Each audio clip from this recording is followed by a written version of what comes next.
Welcome to a very special and slightly chaotic bonus episode of Rowing Friends. I'm your host, Adrien, and today, well, it was supposed to be me and Kate, but Kate was delayed, and so I had the honor of chatting one-on-one with today's guest, Dave, before Kate joined us. If you missed the original episode where we're all chatting, check out the episode 26 for the full conversation. Just as a brief intro for Dave, he's been coaching for the past 21 years, and he's been the helm of Fayetteville Manulus High School rowing program, leading crews to state titles, national championships, and sending rowers to dominate everything from the NCAAs, the Henley, and World Championships. When he's not making boats go faster, he's fixing them as the boathouse equipment director at the Chargers Rowing Club, or crunching numbers as the longtime treasurer for the New York State Scholastic Rowing Association. Oh, and not to mention he has a full-time job as a digital design engineer for Ramble. So buckle up for our conversation that covers coaching, boating adventures, or lack thereof, and maybe just a little bit of roasting of Kate for her dramatic entrance at the end of the episode.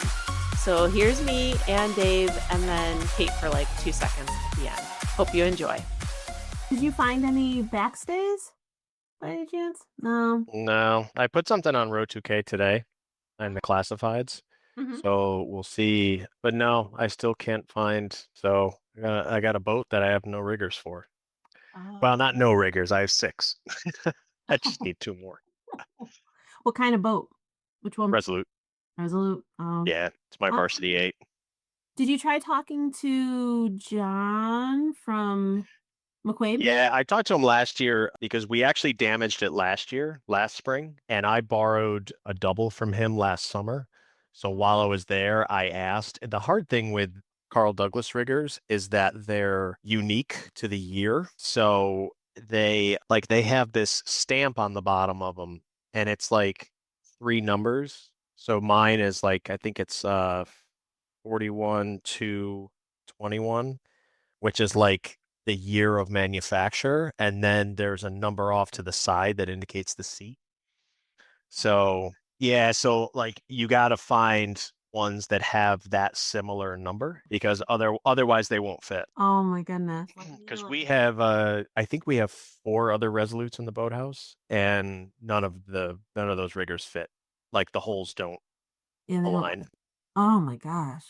And I just can't figure out for the life of me why Carl Douglas, I got a hold of him and he gave me, we were kind of like going back and forth. And then he had sent me like a quote, but the numbers were off because I had said, I need 2 A-frames, 2 of your pins, and then 8 backstays. Okay. And he sent me a quote for like the riggers, but then 8 pins and 2 backstays. And I'm like, oh, you got the quantities wrong.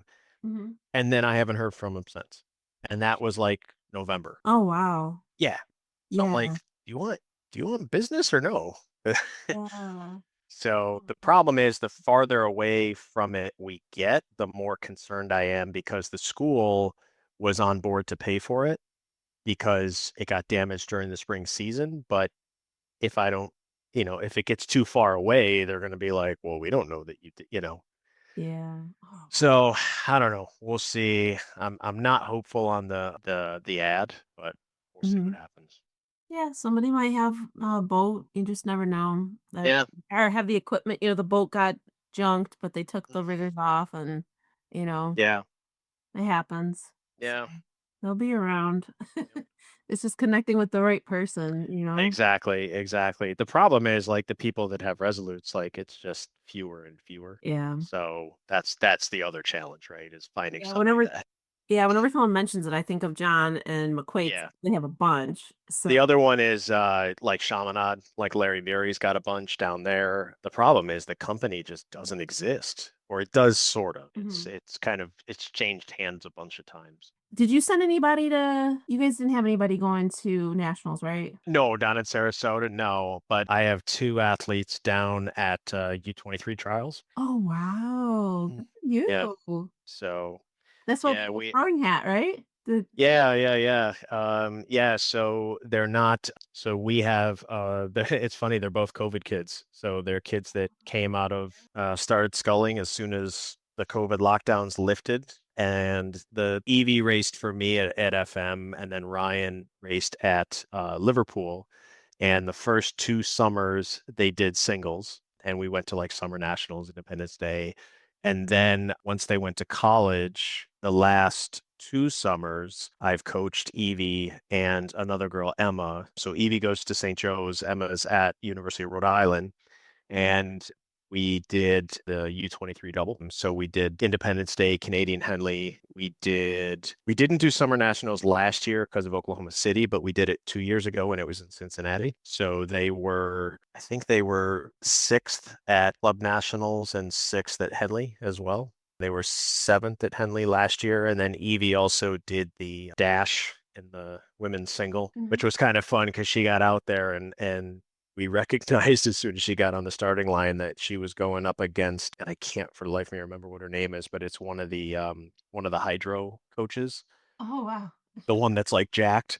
It was her. And Evie's a lightweight. She's like, 130 something pounds soaking wet. And she was like, oh crap. I'm like, look, it's 500 meters. Like you can handle it for a minute and a half. Like just go. Just go. So this year she decided to stay in Philly. She's rowing for Conshohocken, and she got partnered up with, I believe her partner's from Wisconsin. Oh, okay. So as soon as the spring season was over, they jumped into the double, and yeah, so they're down at trials. They're the only open double. Oh, wow. So there's nobody for them to race, but they still have to make the time standard. Time standard. Yeah. So which I think for them is 7:11. Oh, okay. And 140, what's that, 147, I think is the split. Yeah. And it's kind of right in their wheelhouse. So we'll see. He's going for the U23 men's light single. So me and my buddy Eric, who is the assistant men's coach at Colgate, we've been coaching him every summer. And so we'll see. Ryan had his time trial today. He was third, but he wasn't pushing because it was basically lane choice, right? So Yeah. he just came down the course at like a 32, which for him is, 5 beats below race pace. Yeah. So he was just cruising. So we'll see. It was supposed to be four athletes. They're still kids in my eyes, right? Oh, yeah. Yeah, four athletes, and one of them scratched, who actually he was the U23 scholar last year. He's a kid from Harvard. So he scratched at the last minute. I think probably because he spent all spring in a sweet boat, probably just didn't have much. Ryan sculled, he's up at Clarkson. So he sculled all spring. He actually won Dad Vales in the single, and he won Dad Vales in the double as well. He raced both. Yeah. So he's been sculling all spring, owns his own boat. He bought probably one of the brightest Wintex I think I've ever seen. It's like this green you can see from space. I love it. But I mean, he's 5'10", not a big kid, but just his work ethic is just unmatched. So I went out with him Monday when I got back from Copenhagen. I grabbed one last practice with him and Eric, and then Eric's down there with him. So yeah, nobody at youths, but hopefully I'm hoping Evie and her partner can make the time standard because that would be cool. Yeah. Ryan's actually racing under the Chargers name, but Evie's with Conshohocken. So Okay. yeah. Excellent. And then after that, like, what do they do for the summer? Like, if they make the Well, I don't know. So if they make it, U23s are in Poland this year. So like the end of July. So it's pretty quick. If they don't, I don't know. I don't know. I know Conshohocken does. They'll probably go right through Henley, Canadian Henley, because we were there last year and they were like 3 trailers down from us. But I don't know what Ryan's plans are if he doesn't make it. He'll go out and just train on his own, but he might. I know we have a trailer going to West Side, so he might tag along to that. And then we should have a trailer going to Henley again. So I have 4 college athletes that I think I'm going to start training with here, 4 girls that are home for the summer. So Emma, Evie's partner, and then one of my former athletes who's at Duquesne, and then 2 other girls that rode for Beeville, and then one of my coxswains who's up at Canisius in Buffalo. So during the summer, do you do Chargers umbrella? Like, is that?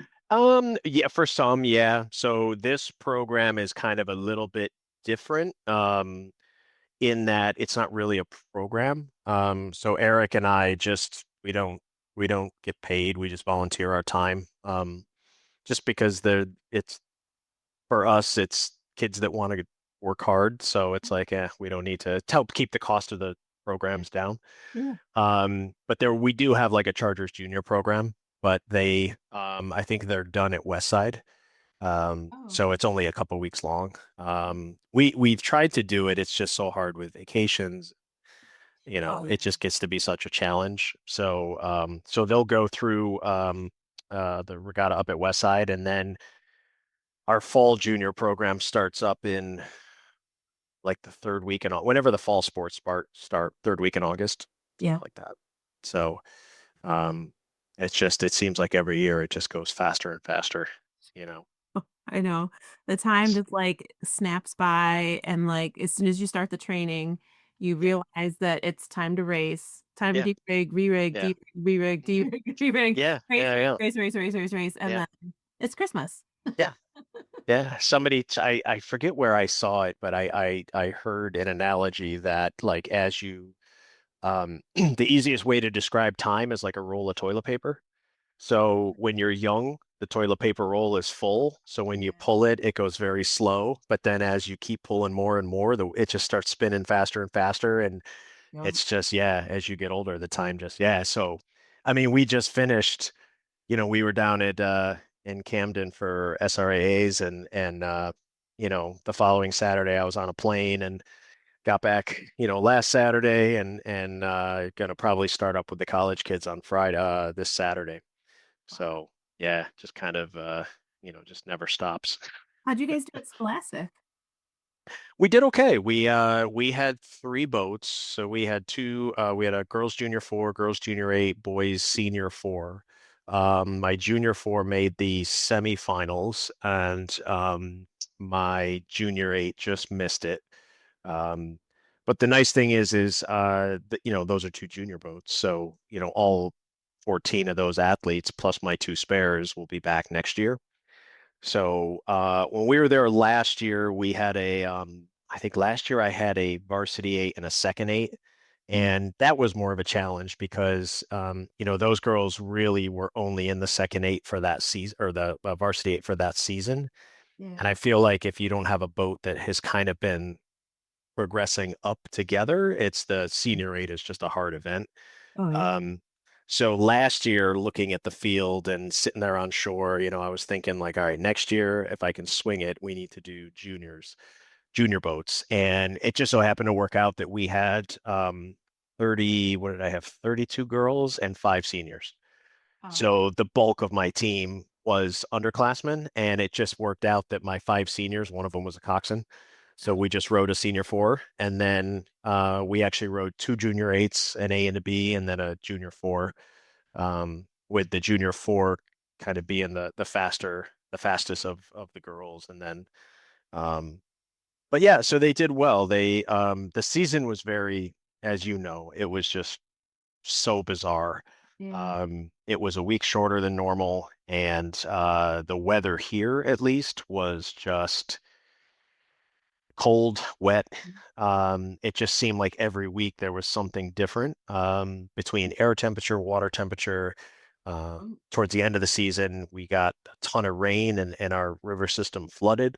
So we were dealing with that. One day I came down to the boathouse and a tree had fallen on our dock. So one that I'd warned the park that we row out of, I've warned them for 3 years that that was going to happen, and it finally did. Thankfully, nobody was there. But it took away the ability for us to put out as many, normally our dock is big enough for 4/8, Oh. um, Yeah. and it just took one of the spots away. So it just made, getting out on a daily basis a challenge. And then something, I don't know how the boys lucked out, but the girls' side of my program this spring, something started going around the high school.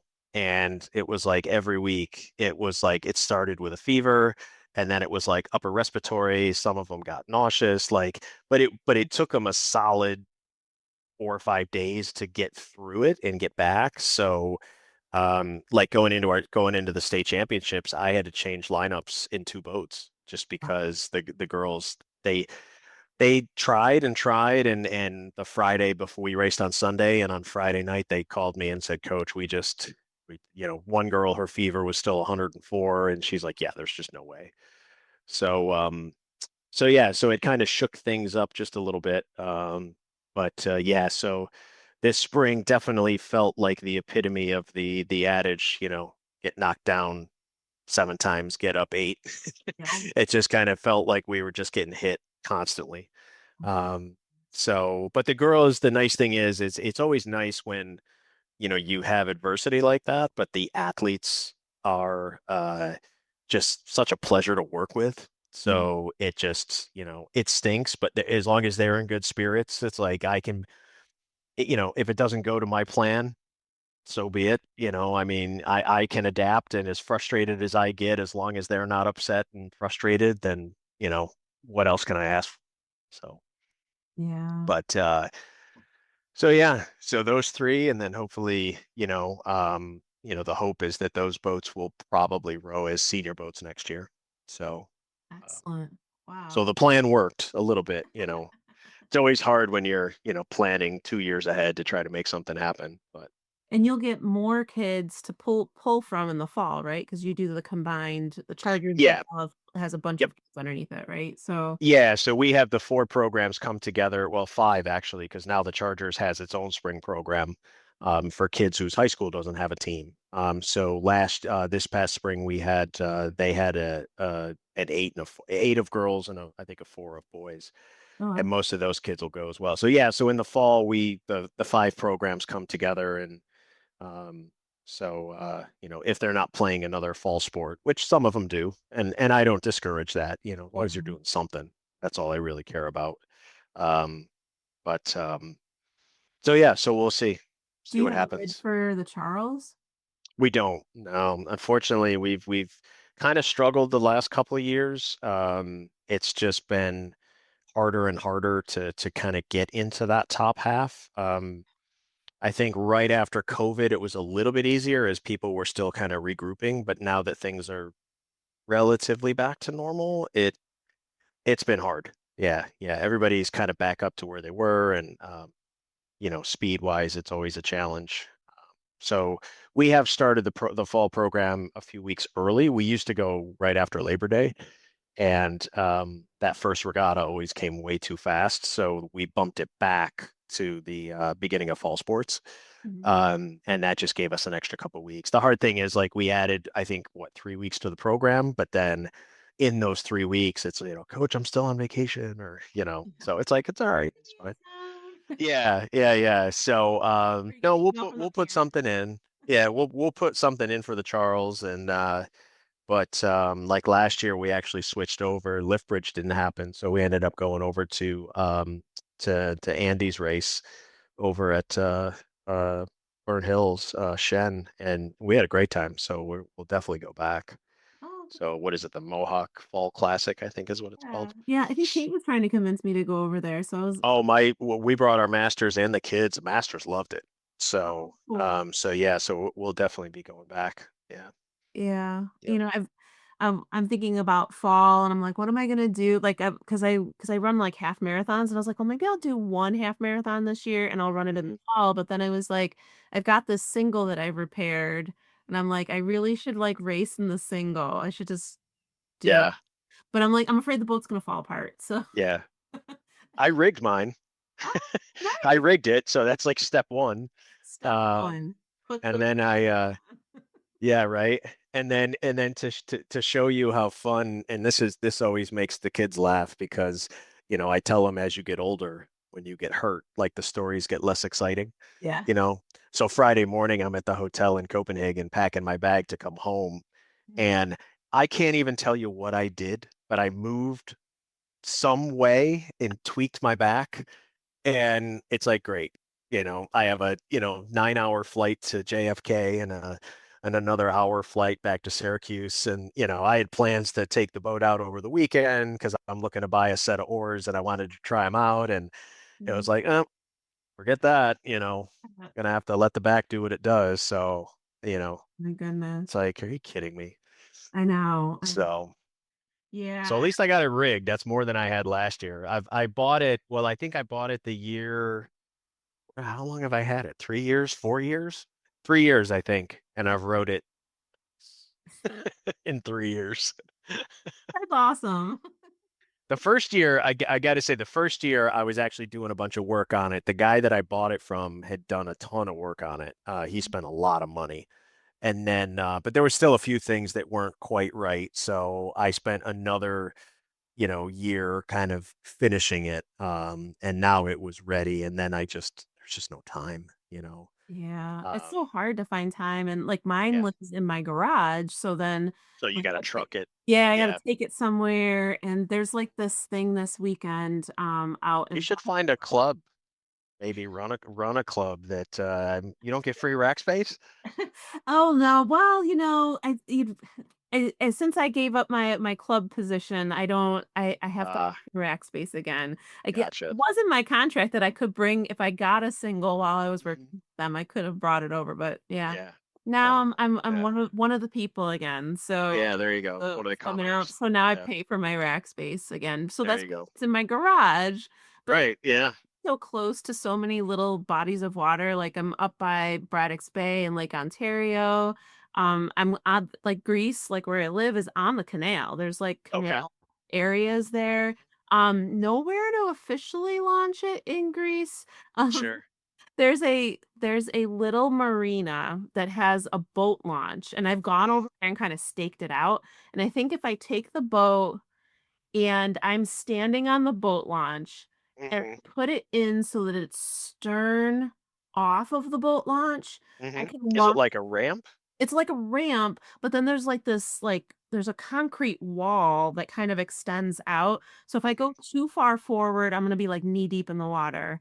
But Oh, okay. if I go like I can go to like ankle deep, but if I take the boat and I kind of spin it around this pylon, I've already kind of like figured this out. Mhm. And if I put it in there, then I shouldn't like take my skeg off. But then I was thinking, how the heck am I gonna get Out. back in this position to get Right. the boat out? Like I could just see myself like, being like, "Screw it," and, like, jumping in the water, Yeah. having to, like, paddle it over It's a the water sport. What the heck? Why not? shore, right? But, like, Yeah. the water's cold right now, it's the canal, so it's gross. True. Yeah. And Uh, it hasn't been warm, so yeah, it's mm-mm. not going to be warm. It Yeah. hasn't been warm at all, and Brockport's actually doing, like, an open house this coming weekend, and I was gonna take the boat there, but the boat has, like, these C-clamp, like, oarlocks, like, so Mhm. it's yeah, so Yeah. And and the last time I rode it, I took it to the Braddock's Bay. There Mhm. were too many weeds. I went out, I rode, it was great, came back, too many weeds, got my oar stuck in the weeds, and I popped the oar lock. Oh, So okay. then I'm, like, sitting there, like, You're like, now what? or in the boat, Yeah. just like, "What the heck am I gonna do?" So I'm standing there, and then I was like, "Okay, I just gotta get in the water." It was the end of the summer, the water was warm, so I get in Yeah. the water and I didn't realize, like, Adrian, there's weeds, so it's probably really shallow. So I, like, got in the water thinking it was gonna be deeper than it was, and I, like, actually, Yeah. like, sat on on, like, the bottom. I was like Yeah. You're like, oh, okay. I'm like, "I hope that nobody saw me do this." Yeah. Right. Yeah. Everyone laughing at me so much. Yeah. But, yeah, so I'm keeping Yeah. afloat at home to do these wild and crazy things, but then I think to myself, I really would like just a regular dock to, like, put Yeah. it in and, yeah, do the Yeah. dry rowing, Yeah. with the wet adventurous rowing. Mhm. So, yeah, but I'm hoping to get the boat in the water more this year and, like, get up to the point where, like, I can race it, like, Mhm. in but I just don't know if I'll have the time. I Yeah. definitely have, like, like, I wanna do it, like, Mhm. Yeah. but, like, whether I'll have the time is a whole 'nother Yeah. thing. Yeah. So, Yeah, and the hard thing is like I don't know about your water, but our water here, especially at the summer, like there's a ton of boat traffic. mhm. And apparently nobody has taken their New York State boaters course because nobody obeys the rules. Wow. And then the other thing working against us is that we have the amphitheater out on the lake. So if it's a concert night, there's like a Oh. stream of boats because you can drive your boat out there and dock it and then go up to the show and then, drive it home. Oh, wow. So if you don't row in the morning, it can be a little bit rough. And with my company being in Denmark, all my meetings are so Yeah. I'm usually like 6 to noon is when all my meetings are. So like rowing in the morning is just really not an option. Yeah. So but I can at least get out twice this year. That'll match what I've done so far. So You'd already be ahead of the game. yeah, the kids are like, "You have a boat?" I'm like, "Yeah, believe it or not." Believe it or not, you may not see me out there rowing, Yeah, but I have a boat. but I can go out and do it. Yeah. Why don't you row it more? Helping you. Because I'm helping all of you. Exactly. Yeah. Oh my gosh, my double right now is like such a mess. I'm gonna have to call WinTech because like, like the support for the rudder Okay. is damaged when the boat was initially damaged. So like somebody had dropped the boat on this is when I got at CRI. Someone dropped it on the dock and it split like right at the support for like the rudder. So Okay. there's like this cross beam that like kind of like holds and like kind of Yeah. pushes out Yep. and the rudder is like threaded through that. Mhm. And I don't know how it happened. I don't know if it was someone someone meaning like myself or one of my friend's doubles partners because she takes the double out too. I don't know if the strings were so tight that like when you turned it, it like created some force that created like a shear to bring it forward and broke it. Oh, okay. Or like there's a little dent in the fin, which is like a carbon fin. So I don't know if it hit something hard Yeah. enough I mean, you that would know, I would think, yeah. especially the dent-a-carbon fin. Yeah. I mean, yeah, like I just don't know how this thing happened. So now like the support is supposed to be like this and it's like this. So it Oh, okay. shifted up and so then I'm assuming that that's like the sandwiching of like the actual hull, like it's Hmm. shifting the hull, Pushing it. Yeah. pushing it. So the fin now is like 2 degrees to starboard. And The that fin or the rudder? the rudder still works, it still Okay. functions, but the actual like fin is cockeyed now. Oh, But okay. I don't know, like, I'm like, even if I replaced it, like, I don't know if that would help this condition that I have now because Right. the only thing is, like, I feel like the stern of the boat might be twisted now too because of the way Yeah, it could be if it support. if it sheared. Yeah. Yeah, so I don't know. So then I was like, okay, well, let me set the rudder strings back up, and that was a disaster. Like, I got everything all organized. Mhm. And doubles are so teensy. Like, I got in a quad the other day and I was toe steering and I'm just like, there's all this room. I'm like, I can move my foot all over the place. Whereas, like, in the double, like, there's just not a lot of room to turn the foot. Right. And the shoe itself is like a size 13. So it's super Oh, okay. long. So it's hard to like get your foot in it enough to like actually like, Yeah. turn the toes. And oh my gosh, it's just a We take all ours out. None of our sculling boats have rudders. well, the thing is that I do have the pair riggers though.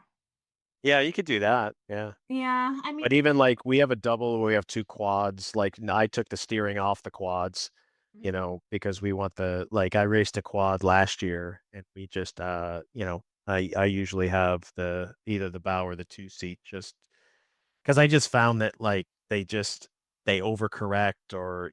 yeah, I So I remember know. Chris Chase one time I was asking him about it. He goes, "Nope, we take all our rudders out so that they learn how to do it without the rudder." Pressure. He goes, "Because then like half the time they're rowing and their one foot, their foot's crooked and it's putting a weird In the weird force into their back and so he's like, we just take them out. He's like, some of them we'll put back in and some of them we don't. So I think our double actually does have the steering still in it, but I think the shoe is kind of locked, so it block. doesn't Yeah. move. Well, But yeah, that I locked it the other day. I was just like, forget it. yeah, Like, but now, like, it just has this ever so slight, like, well, yeah. just veer just a little bit, and We have one of our quads is an old Casper, and it's the type where the fin actually um where the fin meets the boat, there's like a very thin strip, and Mhm. you put like caulk in that strip and you just push it against the boat. Mhm. Well, either somebody knocked it or like somebody had replaced it, but they didn't put it on straight. Oh, So like all last fall, our masters are like, we cannot keep this boat from going to port. And so finally we were at like the fish last year. And the boat was in slings and I'm standing behind it and I'm like, yeah, there's a problem. yeah. Like your rudder, your fin is crooked. So yeah, it creates all sorts of chaos. Yeah. Yeah, it And does. it's off by like that much, but it's Gosh, just enough. literally 2 degrees. Yeah. 2 degrees. I use my phone. I use my phone to do like, and I was like, Yeah. 2 degrees. I'm like, you gotta be kidding me. Like, Doesn't take much. it doesn't take No. much. And then I'm like, 2 degrees, is that worth trying to fix? Like, I could like get the right part and put it back on and have the boat out of commission for 2 weeks and then put Right. it on crooked and it could be Hmm. 2 Yeah. degrees Yeah. still. I Yep. was kind of like, I should pick Yeah. my battles, choose my battles wisely. I Yeah. think I'm just gonna have at least for this rowing season through November, I'm just gonna kind of like we're just gonna have to suck it up. We'll suck Yeah. it right Yeah. up Yeah. and figure it out. But Yeah. yeah, it's crazy stuff. I don't know. Yeah. It's always something. Exactly. Exactly. I remember when we were in level 3 and like that was just kind of like the beginning of like everybody constantly using Zoom for Video conference. Yeah. Yeah. yeah. Yeah. 'Cause And that was like 2021, right? Spring of, yeah. yeah. And it's fun because so I still do the biomechanics talk for them every Hmm. once in a while, like at least once or Sure. twice during the year I'll do it. Yeah. And it's so interesting to like talk to the different groups of cohorts and see all the different Right. people who are participating in it Mhm. and they all, I mean, I'm always like it's one of the best things that I've ever done. I mean, like Yeah. able to talk with all those different coaches like just kind of in real time and Yeah. in knowing people, like, I feel Hmm. like it's just, like especially for these newer coaches, like, I don't know if you get a lot of, like, younger coaches in your area, Oh and yeah. somebody kinda comes up and, like, you don't wanna lose these people, like, you don't No. want No. to No. feel like they get lost, and first thing I tell any new coaches, I'm like, did you take level 2? Yeah. You're gonna take level 3? I'm like, "You should do both, like, Yeah. get at it," and because the only way you're gonna survive is if you have other coaches to help you. Yeah. Like, Right. you can't do it by yourself, so Yeah. Well, I remember Catalano when Chris used to have his coaches conference in Saratoga, yeah. I would go to Eric's talks and I remember Eric saying that like coaching's like a muscle, right? Like you can't stop learning either, you know. Yeah. And I've had experience with it. I have a kid right now that's rowing for a college program that shall remain anonymous, but you can tell that the coach is just kind of stuck in his way of doing things and it's the way he's done it for 20 something years and and it drives the athletes crazy because they're like this doesn't make sense, we don't understand why. And so yeah, you gotta, I think if you're not humble as a coach, and willing to, I mean I love jumping in like when my one athlete down at Conshohock and I'm like, dude, ask the coach if I can ride in the launch. Oh, Like, yeah. I want to go down and ride the launch. Oh my gosh, I love a good ride. Look who it is. So Look who sorry. showed up. I got nothing left to say. To edit this way, where it's like where it's me and Dave talking, and then, like, you show up. All of a sudden, like, I'm so sorry, Dave and Adrian. about it. Apologize. No worries. No, Don't worry about it. We've just been shooting the shit. we just been catching up. Hmm. Oh, good. Well, I'm sorry again, but I'm excited to be here even for a few minutes. Sure. Yeah. So okay. So feel free to just pick up where you were, and I will just We were join in. we were doing, like, very Rowing Friends-esque type podcast stuff where we were just talking about random whatever. Yeah. Whatever came up, so Our conversation continues in the original episode 26, so check it out, and thanks for listening.